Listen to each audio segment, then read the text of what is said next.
It's the most obvious idea in the world, increasing tax to deal with the crisis faced by the UK. The UK is grossly unequal. Public services are crumbling, the super rich have insane amounts of wealth, wealth that has dramatically increased, wealth that keeps growing without adding anything productive to the economy. So why not just tax those with super wealth? I've made the case for significant tax increases in a separate video, and there is a good argument that these tax increases should be focused on the super wealthy. The case for a wealth tax is strong, very strong, not only due to arguments around inequality and fairness, but also because of the fact that the gains from wealth are taxed far more lightly than income, and sometimes not at all. That means that someone who works for a living can end up paying a much higher tax rate than someone who simply owns things that go up in value. It's a system that rewards wealth over work and effectively penalises those who aren't rich enough to own assets in the first place. So yes, a wealth tax sounds like justice, and if we could do it properly, it could raise serious money. A one-off levy on the very wealthy might bring in hundreds of billions. Even a modest annual tax could generate billions a year to fund public services. On paper, in theory, it's a fiscal goldmine. But in practice, there are some practical difficulties. One of the biggest problems is that the valuation of assets is much more complicated than income. What is the value of a privately held business? A collection of 500 paintings? An offshore trust? Many wealth assets are not straightforward to value fairly each year. This is one of the standard objections to implementing a wealth tax. But it's not an insurmountable problem. Here's the thing. Corporations already do this. Every large company is required to value its assets regularly for financial reporting, taxation, and audit purposes. These valuations aren't always perfect, but they're accepted as robust enough to file accounts, pay tax, and attract investment. They're audited, they're regulated, and they're enforceable. Yet we don't apply the same standards to wealthy individuals. In fact, high net worth individuals often operate in an entirely different tax environment, one with fewer reporting requirements, more discretion, and far less scrutiny. So the problem isn't that valuation is impossible, it's that we haven't built the system to do it because we haven't required it. So could we create this system? In theory, yes. But I do think that there are other easier alternatives that I've set out in a separate video, a video on how we can tax the wealthy. But currently there is no doubt that taxing wealth would be very difficult without a major overhaul to the system. HMRC lacks clear visibility on individuals' holdings of wealth, and this isn't just an opinion, it's been recently confirmed by Parliament. The Public Accounts Committee recently reported that HMRC has no overview of billionaire wealth and a limited ability to enforce even what it does know. That report highlighted that HMRC has no clue how much tax is being avoided.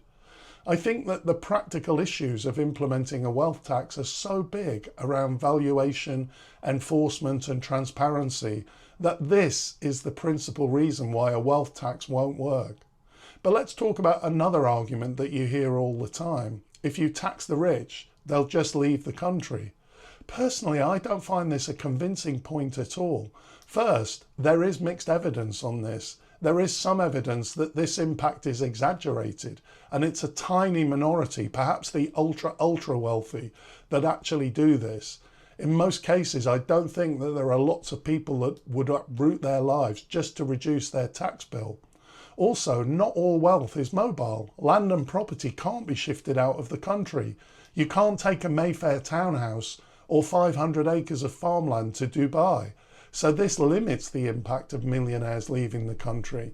And here's the deeper point.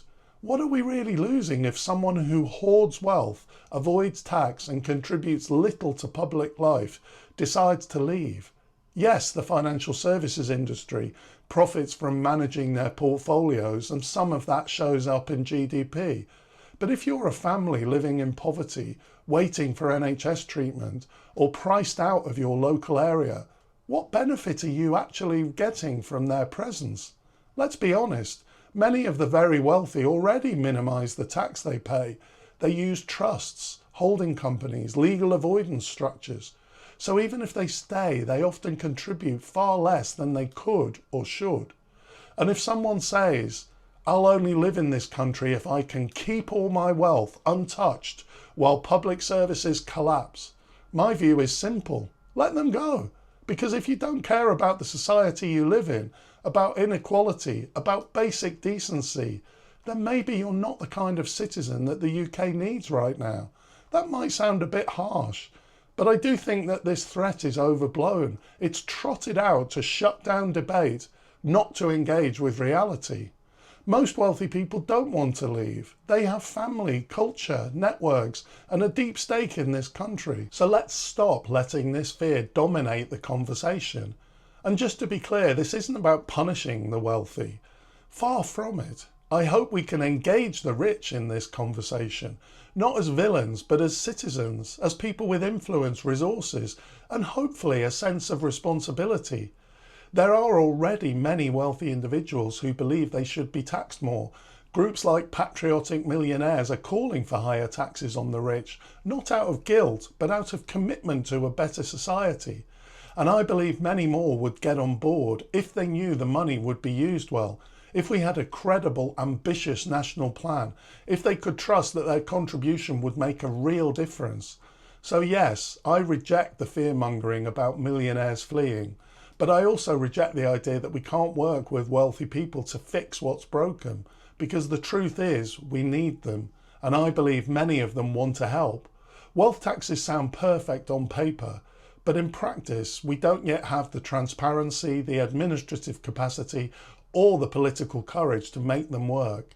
Introducing a full-scale wealth tax would require major systemic reform, new reporting rules, new enforcement powers, and serious investment in HMRC. It's not impossible, but it's not where we are now. That's why I think we're better off focusing on smarter, simpler alternatives, ways to tax wealth when it becomes income, when it's sold, or when it's passed on, all within the system we already have. I've made a separate video on how we can tax the wealthy. Thanks for watching, and I'll see you next time.